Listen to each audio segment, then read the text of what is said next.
Good morning dear student. Class 10th maths के student का स्वागत है।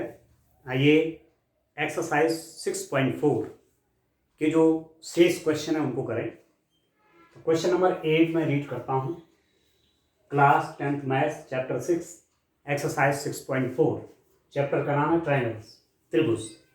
तो क्वेश्चन नंबर 8 देखिए, ये MCQs है और MCQs बड़े इंपॉर्टेंट होते हैं। 1 मार्क्स के क्वेश्चन सब यहाँ से पूछे जाते हैं। ठीक है, क्वेश्चन मैं रीड करता हूँ। त्रिभुज ABC और BDE दो संभावित त्रिभुज इस प्रकार हैं कि D भुजा BC का मध्य बिंदु है।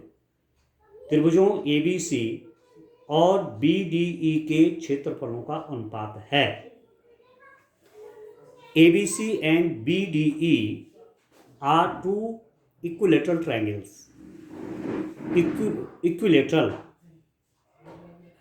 Equilateral triangle such that D is the midpoint of BC. Ratio of the areas of the triangle ABC and BD is, अब दो ट्रायंगल हैं, एक आपके पास ABC ट्रायंगल है, एक ट्रायंगल है डियर स्टूडेंट ABC, ठीक है। और क्या कह रहे हैं, डी BC का मध्य बिंदु है। D is the midpoint of BC।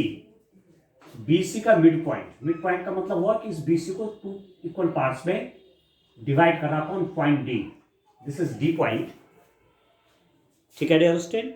और इसी D पॉइंट से BDE एक ट्रायंगल है, BD और E। चलो इधर बना लेता हूं। ये ट्रायंगल आपने ड्रॉ किया, देखिए इसको यहां मिला दिया, ठीक है डियर स्टूडेंट। इसका जो मिड पॉइंट है मध्य बिंदु है BC का। ABC इक्विलेटरल ट्रायंगल है, तीनों साइड इसकी इक्वल है, क्लियर हो गई। और इसका मिड पॉइंट से, इसके मिड पॉइंट D से एक ट्रायंगल इस टाइप का है आपके पास BDE, और ये भी इक्विलेटरल ट्रायंगल है। इसका भी ये साइड सेम है, ठीक है। BD is equal to D is equal to EB और AB is equal to BC is equal to CA। ये आपको दिया हुआ है स्टूडेंट, ठीक है। तो त्रिभुज ABC और BDE के क्षेत्रफलों का अनुपात आपको क्या शो करना है। क्या दिया है, गिवन आपके पास दिया क्या है डियर स्टूडेंट, दिया है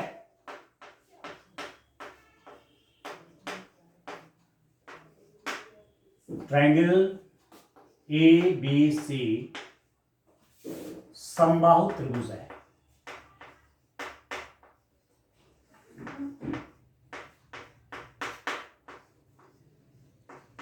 समबाहु त्रिभुज है।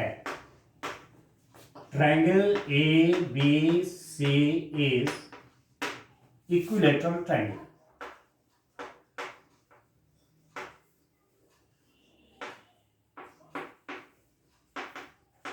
ठीक है, एक बात आपका ये है।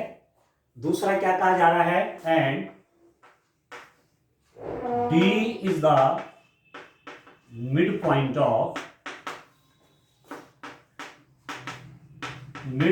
of BC। बिंदु D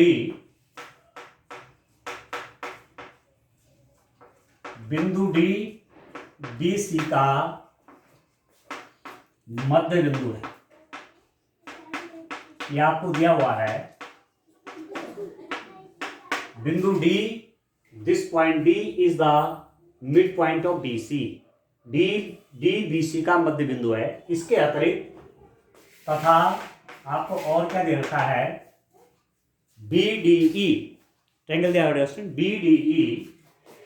BDE एक समबाहु त्रिभुज है।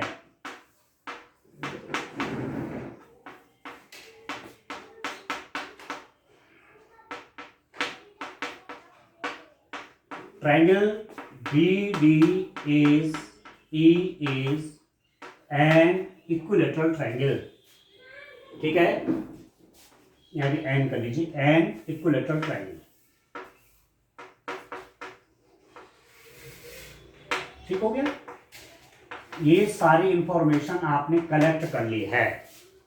अच्छा, अब आपको क्या करना है, आपको शो करना है, we have to show that, या we have to find that.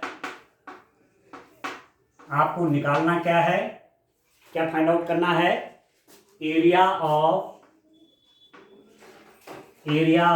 ABC, ABC का एरिया। ठीक है, area of ABC and area of BD का रेशियो, एरिया ऑफ बीडीसी का आपको रेशियो चाहिए। ठीक हो गया, इनका रेशियो आपको फाइंड आउट करना है। एबीसी ट्रायंगल का रेशियो, एबीसी ट्रायंगल का एरिया और बीडीई ट्रायंगल का जो एरिया है, इनका रेशियो निकालना है। इस त्रिभुज का क्षेत्रफल और इस त्रिभुज के क्षेत्रफलों का अनुपात चाहिए, यह है मतलब।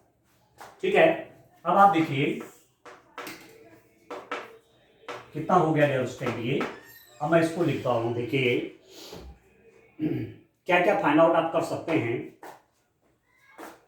त्रिभुज एबीसी एक समबाहु त्रिभुज है, समबाहु त्रिभुज है,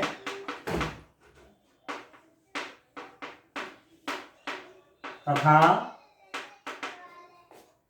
त्रिभुज बीडीसी भी एक समबाहु त्रिभुज है। ठीक है,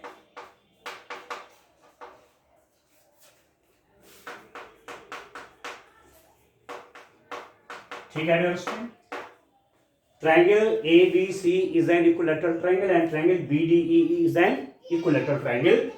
It means आप ये जान रहे हैं कि कोई समबाहु त्रिभुज है, उसका प्रति कोण 60 डिग्री, 60 60 60। ये भी आपका समबाहु त्रिभुज है, इक्विलेटरल ट्रायंगल है, तो ये एंगल 60 60 60, ये आप जानते हैं। ठीक हो गया, तो इसका मतलब क्या हुआ कि triangle ABC is similar to triangle BDC। Triangle ABC similar हो जाएगा BDE के। आप जानते हैं कि दो समबाहु त्रिभुज यदि हैं तो वह समरूप तो होते होते हैं, क्योंकि एंगल उनके इक्वल हैं, 60 60 60 60 60 60। तो इन्होंने समरूप तो होना ही होना है, इन्होंने सिमिलर तो होना ही होना है। यदि ये सिमिलर हैं तो इनकी साइड का रेशियो आप निकाल सकते हैं। ठीक हो गया, कैसे, area of ABC divided by area of BDC is equal to, यदि ये सिमिलर ट्रायंगल हैं तो इनके रेशियो BDC नहीं BDE, सॉरी यार मैंने BDC लिखा हो, दिस इज BDE। ठीक हो गया, area of triangle ABC and area of triangle BDE का रेशियो, इस ट्रायंगल और इस ट्रायंगल का रेशियो कैसे हो जाएगा। आपने थ्योरम पढ़ी है कि इनकी जो करस्पॉन्डिंग साइड्स हैं AB बाई, क्या डियर स्टूडेंट, AB बाई आप लिख सकते हैं BE whole square is equal to BC by BD whole square, ऐसा लिख सकते हैं। ठीक है, ये जो दो आपके पास सिमिलर ट्रायंगल हैं तो आपने थ्योरम पढ़ी हुई है कि उनके एरियाज का रेशियो उनके करस्पॉन्डिंग साइड्स के रेशियो के स्क्वायर के बराबर होता है, ये तो है। ठीक है, इसका एरिया बाई इसका एरिया क्या होगा, this by this whole square. ठीक हो गया, is equal to this by this whole square is equal to this by this whole square, ये तो ठीक है। आगे चाहे लिखो चाहे नहीं लिखो, या लिख सकते हैं AC by DE whole square, ये मैं निकाल। अब मैं इसको लेता हूं, उसी जानकारी को लूंगा जिसकी मुझे आवश्यकता है। ठीक है, तो चलिए क्या करूंगा डियर स्टूडेंट, अब यहां पर चलिए एक लाइन और लिख लेता हूं, इसको और इसको ले लेता हूं, इसको और इसको। This implies that area of triangle ABC divided by area of triangle BDE is equal to, अब आप देख रहे हैं यहां से D is the mid point, D mid point है तो BC कितना हो जाएगा, 2BD के बराबर हो जाएगा। ये होगा BC का मिड पॉइंट है D, इसका मतलब BD plus DC is equal to BC, और ये दोनों बराबर हैं तो इस BC को क्या लिख सकते हैं, ट्वाइस ऑफ BD। ठीक है, तो मैं यहां पर क्या लिख दे रहा हूं, BC by BD whole square लिख दे रहा हूं, और जहां पर BC है उसको 2BD कर देते हैं। ठीक है, तो एरिया ऑफ ट्रायंगल कौन कौन understand, ABC divided by area of triangle BDE is equal to, BC की जगह मैं क्या रख दूंगा, 2BD, तो 2BD बाई, ठीक हो गया, BC की जगह 2BD, और या तो नीचे BD है ही है, BD होल स्क्वायर। अब आप इसको आगे देखिए कितना ये हो जाएगा, दैट इज इक्वल टू, देखिए डियर स्टूडेंट अब आसान हो गया, आपको सॉल्व कर लीजिए, कितना ये आ गया यहां पर, area of triangle ABC divided by area of triangle BDE कितना हो जाएगा, BD से BT कट गया, BD से BD कैंसिल कर लीजिए, ये हो जाएगा 2/1 का होल स्क्वायर, और ये हो जाएगा 4/1, तो रेशियो आपको चाहिए था। ठीक है, इसका रेशियो ये तो पूछ रहा है, इनके क्षेत्रफलों का अनुपात, तो area of ABC ratio with area of BDE कितना हो जाएगा, अनुपात है ना ये, इसका रेशियो हो जाएगा डियर स्टूडेंट 4:1। बस, तो इसका ऑप्शन नंबर C करेक्ट है। तो MCQ है तो इतना लंबा नहीं करना, मैंने तो समझाने के लिए इतना सब लिखा हुआ है। MCQ है, सीधे आप रफ में करिए सॉल्यूशन, 2 लाइन का इतना लिख देंगे, इसी में आपको क्लियर हो जाएगा, इतना लिखना बहुत है। ठीक है, और आप आंसर पे पहुंच जाएंगे, ये तो मैंने समझाने के लिए सब किया है। ठीक हो गया, अब इस एक्सरसाइज का लास्ट क्वेश्चन देखते हैं, क्वेश्चन नंबर 9, उस पर चलते हैं। इस रूप में आप इनको करेंगे। ठीक हो गया इन क्वेश्चंस को, तो चलिए नेक्स्ट क्वेश्चन अब देखते हैं डियर स्टूडेंट। नेक्स्ट क्वेश्चन आपके पास क्या है, MCQ इससे इस चैप्टर से, जो आपका ट्रायंगल का चैप्टर है, इससे जब बोर्ड का आपके पास पेपर आएगा तो पहला, दूसरा, तीसरा क्वेश्चन, मतलब पहला होगा या दूसरा होगा या तीसरा होगा, 1 मार्क्स का क्वेश्चन तो सीधे सीधे आपको मिल जाता है, सीधे सीधे। ठीक है, और उसके अतिरिक्त बड़ा क्वेश्चन ही पूछा जाता है। ठीक है ना, तो चलिए क्वेश्चन नंबर 9 देखिए। अब क्वेश्चन नंबर 9 आपका क्या है डियर स्टूडेंट, आप देखिए क्वेश्चन नंबर 9, इसमें क्या है, 2 समरूप त्रिभुजों की भुजाएं 4:9 के अनुपात में हैं, इन त्रिभुजों के क्षेत्रफलों का अनुपात है। ठीक है, sides of 2 similar triangles are in the ratio 4:9, areas of these triangles are in the ratio, ये भी MCQ है। ठीक है, ठीक है डियर स्टूडेंट, आपको दिया हुआ है फॉर एग्जाम्पल, चलिए मैं इसमें समझाने के लिए 2 ट्रायंगल बनाता हूं, ABC, one triangle is this and another triangle is this, PQR, ये 2 ट्रायंगल हैं। क्या क्या इसमें है, ये दोनों समरूप ट्रायंगल्स हैं, दिया हुआ है, गिवन क्या क्या दिया है dear student, triangle ABC is similar to triangle P Q R. Triangle A B C similar है पी क्यू आर के, एंड और क्या दिया हुआ है आपको, त्रिभुजों की भुजाओं में 4:9 का अनुपात है। और इसके अलावा और क्या दिया हुआ है कि A B by P Q is equal to B C by Q R is equal to A C by P R is equal to 4/9। ये भी दिया हुआ है, दिस इज आल्सो गिवन।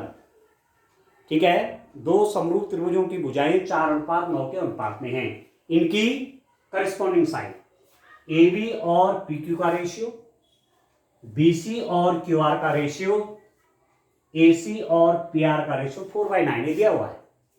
ठीक है, अब डियर स्टूडेंट आप देख रहे हैं ये सिमिलर ट्रायंगल है, समरूप त्रिभुज है, तो इनके क्षेत्रफलों का अनुपात क्या होता है? What is the ratio of the areas of two similar triangles? ठीक हो गया। आपको फाइंड आउट क्या करना है? आपको फाइंड आउट करना है, we have to show that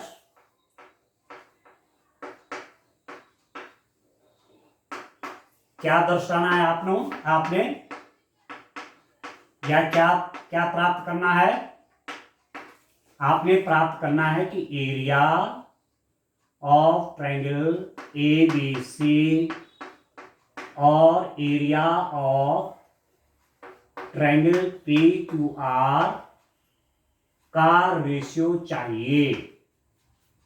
area of this and area of this, इसका रेशियो चाहिए। ठीक हो गया। अब चलिए सॉल्यूशन करते हैं। क्या दिया हुआ आपके पास? Triangle A B C is similar to triangle P Q R. ठीक है, ट्रायंगल ए बी सी और पी क्यू आर सिमिलर हैं, इसका मतलब क्या हो जाता है? This implies that area of A B C divided by area of P Q R, ये दो सिमिलर ट्रायंगल हैं, तो इनके एरिया का रेशियो क्या होता है dear student? A B by P Q whole square, या फिर थ्योरम पढ़ी है, is equal to B C by Q R whole square is equal to A C by P R whole square. यह आपने theorem पढ़ी हुई है 6.6, I think यही थ्योरम है 6.6। ठीक हो गया, 6.6 थ्योरम आपने पढ़ी हुई है। दो समरूप त्रिभुजों के क्षेत्रफलों का अनुपात उनकी संगत भुजाओं के अनुपात के वर्ग के बराबर होता है, यह आपने पढ़ा हुआ है। ठीक हो गया। The ratio of the areas of two similar triangles is equal to the square of the ratio of their corresponding sides, यह आपने पढ़ा हुआ है। सिमिलर ट्रायंगल है तो इसका एरिया और इसका एरिया का रेशियो लेंगे तो वो कितना हो जाएगा? दिस बाई दिस का whole square is equal to this by this का whole square is equal to this by this का होल स्क्वायर, ये आपने पढ़ा हुआ है थ्योरम 6.6 से, प्रमेय 6.6 से। अब क्या है? दिस इंप्लाइज दैट, लिख लीजिए, area of A B C divided by area of P Q R कितना हो जाएगा? यहां से देखिए, A B by P Q क्या है? A B by P Q है 4/9, इतना ही बहुत है, अभी ज्यादा नहीं लेने सब, क्योंकि यहाँ भी 4/9 यहाँ भी 4/9 सब लेने की आवश्यकता नहीं है, इन दो को ले लीजिए। A B by P Q कितना है? A B by P Q equal to 4/9, फिर हो जाएगा 4/9 का होल स्क्वायर। ठीक हो गया। तो दिस इंप्लाइज दैट कितना हो जाएगा? Area of A B C divided by area of P Q R, ये हो गया distance, that is equal to 16/81। ठीक है, स्क्वायर कर लीजिए, 4 का स्क्वायर 16, 9 का स्क्वायर 81 हो गया। तो अब आप लिख दीजिए area of A B C ratio area of P Q R, इन दोनों का एरिया का रेशियो कितना हो जाएगा? 16/81। बस इतना सा तो है 16/81, तो जिसका डी वाला ऑप्शन सही है। एग्जाम में 1 मार्क्स का क्वेश्चन होगा, एमसीक्यू होगा, तो क्या इतना सब करेंगे? नो नो, आप डायरेक्ट यूज करेंगे, क्योंकि एमसीक्यू में तो 4 ऑप्शन भी वहां दे रखेंगे, आप सीधा टिक करेंगे, ठीक है ना, सीधा ऑप्शन लिख देंगे कि क्वेश्चन नंबर 9 का ऑप्शन डी सही है। कैलकुलेशन आपको कैसे पता चलेगी? सिंपल सा रफ में ये 2 लाइनें लिख देंगे, this is equal to this होता है, ठीक है। सिमिलर ट्रायंगल है, एबीसी पीक्यूआर सिमिलर हैं, तो उनके एरिया का रेशियो उनकी करस्पॉन्डिंग साइड के रेशियो के स्क्वायर के बराबर हो जाता है। और ये आपको दे रखा है, तो आप सीधा जान जाएंगे कि करस्पॉन्डिंग साइड का रेशियो 4/9 है, और उसका हमें स्क्वायर करना है, वही एरिया का, इन 2 ट्रायंगल के एरिया का रेशियो निकल जाएगा, ठीक हो गया। तो ये आपको सिंपल सा काम करना है, इस टाइप से ये करना है, ठीक है। तो इस रूप में आपको ये एक्सरसाइज कंप्लीट होते हैं 6.4। वेरी इंपॉर्टेंट एक्सरसाइज, क्वेश्चन आपसे पूछा ही पूछा जाना है यहाँ से, और सरल वे सब। थ्योरम भी एक थ्योरम पे डिपेंड है, 6.6 जो थ्योरम हमने आपको पहले बताई थी, उसी पर डिपेंड से सारे क्वेश्चन। तो चलिए अब नेक्स्ट टॉपिक में थोड़ा उसमें भी आपसे डिस्कस कर लेता हूँ। नेक्स्ट टॉपिक, ठीक है, और इससे रिलेटेड फिर नेक्स्ट जो है एक्सरसाइज के क्वेश्चन भी करेंगे, ठीक है ना, इस ढंग से काम करेंगे। देखिए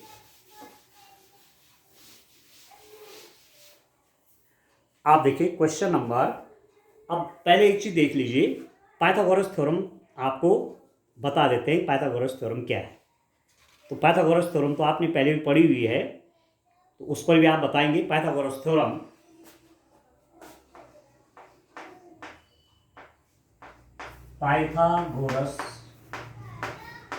प्रमेय,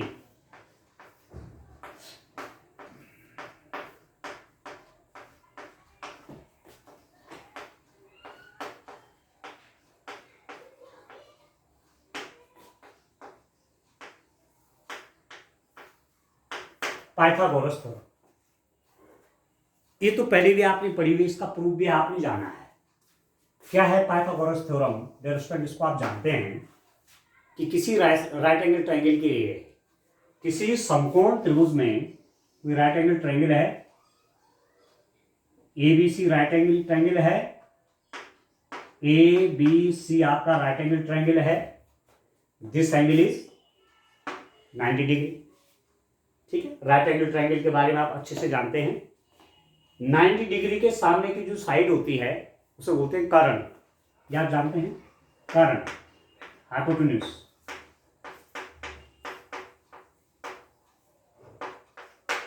ठीक है। एक हो जाता है बेस, आधार। अरे डिपेंड करता है एंगल पे, जब ट्रिग्नोमेट्री पढ़ाएंगे तो वहां आपको क्लियर हो जाएगा किस एंगल के लिए परपेंडिकुलर होता है, ये बेस होता है, और इस एंगल के लिए ये परपेंडिकुलर होता है, ये बेस होता है, ठीक है। इस कोण के लिए ये लंब है, आदि आधार है, इस कोण के लिए लंब है, आधार है, ठीक हो। तो ये बात भी जब ट्रिग्नोमेट्री पढ़ाई जाएगी तो वहां आप समझ जाएंगे। तो बेस और परपेंडिकुलर इंटरचेंजेबल है, ठीक है। तो इसको मान लेता हूं आधार, ये हो गया बेस, ठीक हो गया, और ये हो गया लंब, परपेंडिकुलर।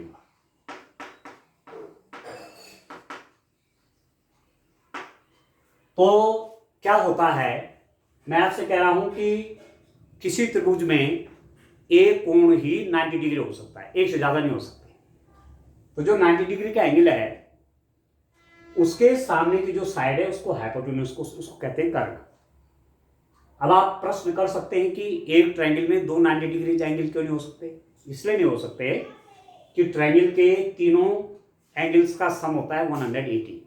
त्रिभुज के तीनों अंतः कोणों का योग 180 अंश होता है, 180 डिग्री। तो एक 90 हो जाएगा, दूसरा भी 90 हो जाएगा, तो 90 90 180 हो जाएगा, थर्ड एंगल तो बचेगा ही नहीं। और ट्रायंगल हमेशा कब बनता है? जो वहाँ 3 एंगल बनते हैं, ठीक हो गया। तो 1 एंगल 90 डिग्री हो सकता है। तो 90 डिग्री के सामने का जो साइड है उसे कहते हैं कर्ण, हाइपोटेन्यूज। और जो ये हाइपोटेन्यूज है, ये जो कर्ण है, ये इस ट्रायंगल की ग्रेटेस्ट साइड है, सबसे लंबी भुजा होती है। समकोण त्रिभुज में कर्ण सबसे लंबी भुजा होती है। ठीक है, hypotenuse is the greatest length side in A right angle triangle. ठीक हो गया। बाकी इसकी लेंथ इससे भी ज्यादा होती है, इससे भी ज्यादा होती है। ठीक हो गया, एक बात तो ये जानिए। अच्छा, पाइथागोरस थ्योरम क्या है? पाइथागोरस थ्योरम में पाइथागोरस ने ये सिद्ध करके दिखाया कि ए सी स्क्वायर जो हाइपोटेन्यूज है उसका स्क्वायर इज इक्वल टू हो जाता है परपेंडिकुलर का square A B square plus B C square. कर्ण का वर्ग बराबर लंब का वर्ग धन आधार का वर्ग का सम। कर्ण का वर्ग बराबर लंब का वर्ग धन आधार का वर्ग, ये होता है, ये प्रॉपर्टी। ठीक है, ये प्रॉपर्टी पाइथागोरस ने बताई। इसको बोधाइन ने भी कहा। बोधाइन ने भी अपने लैंग्वेज में इस बात को पहले ही कह दिया था। बोधाइन ने कहा था एक आयत का विकर्ण स्वयं से उतना ही क्षेत्रफल निर्मित करता है जितना उसकी दोनों भुजाओं से मिलकर बनता है। बोधाइन ने कहा, बोधाइन ने पहले कह दिया था पाइथागोरस से भी पहले कि किसी आयत का विकर्ण, यह आयत है, इसका विकर्ण है, this is a rectangle and this is the diagonal of the rectangle.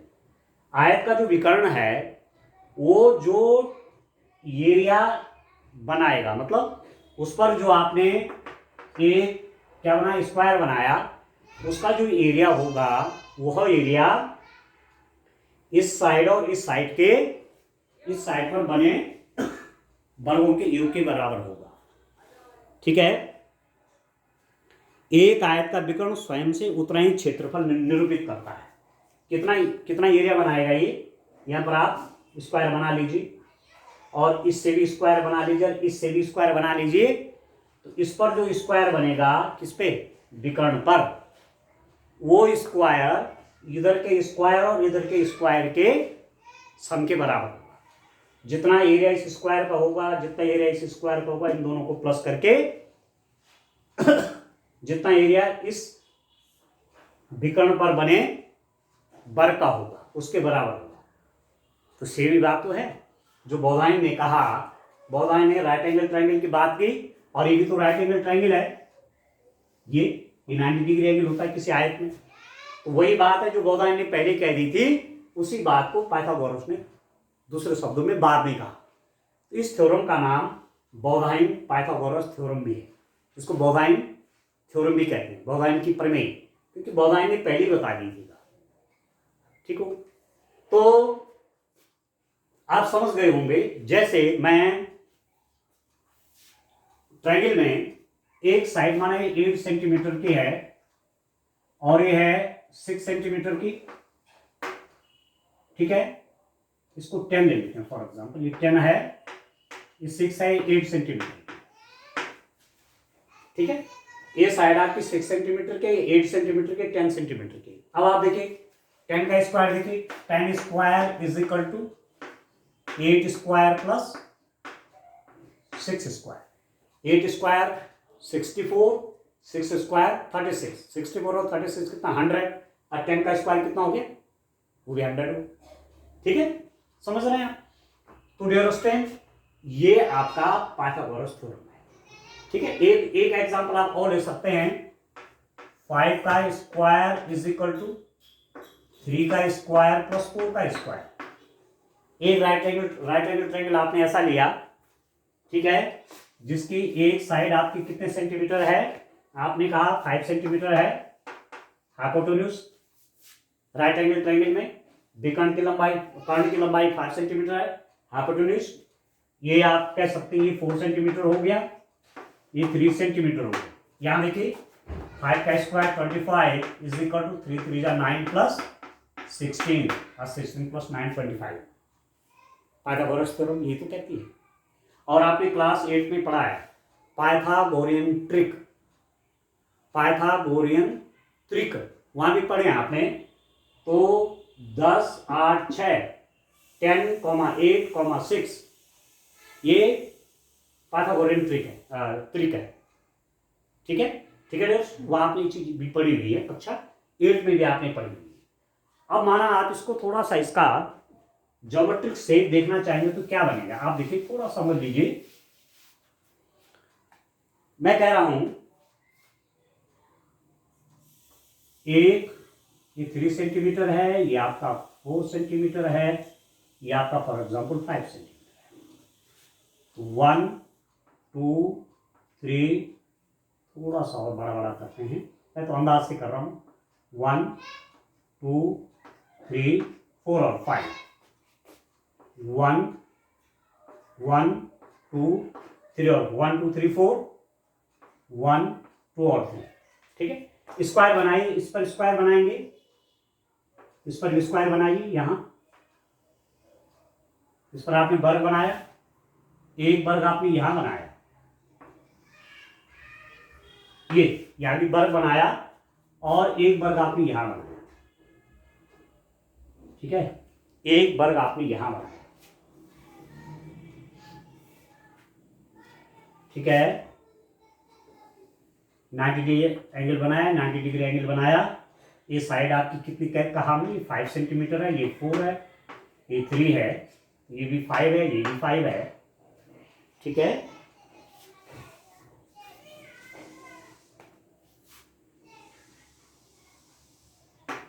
और इसको यहां ज्वाइन कराइए। ठीक है, पूरा और नीचे से जाएगा ये। ठीक हो गया, तो जो हाइपोटेन्यूज पे आपका स्क्वायर बना वो ये है, ये है ये स्क्वायर, ये बना इस पे, ये विकर्ण पे बन रहा है, ये बन रहा है लंब पे, ये देखिए ये, और ये बन रहा है बेस पे। ठीक है, ये 4 सेंटीमीटर है, तो इस स्क्वायर का एरिया कितना हो गया, 16 सेंटीमीटर स्क्वायर होगा। ये साइड 3 सेंटीमीटर थी, तो स्क्वायर एरिया होगा 3 स्क्वायर कितना हो गया, 9 सेंटीमीटर हो गया, 9 सेंटीमीटर स्क्वायर हो गया। और ये साइड 5 सेंटीमीटर है, तो इसका स्क्वायर कितना हो जाएगा, यहाँ जो स्क्वायर बन रहा है उसका एरिया आपका 25 सेंटीमीटर स्क्वायर होगा। ठीक है, तो 16 square plus 9 square is equal to 25 square, ये है पाइथागोरस थ्योरम। ठीक है दोस्तों, तो इस पे आगे इससे रिलेटेड और भी आगे काम करेंगे।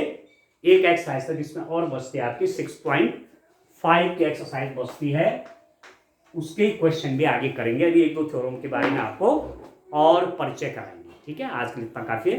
Thank you, bye bye.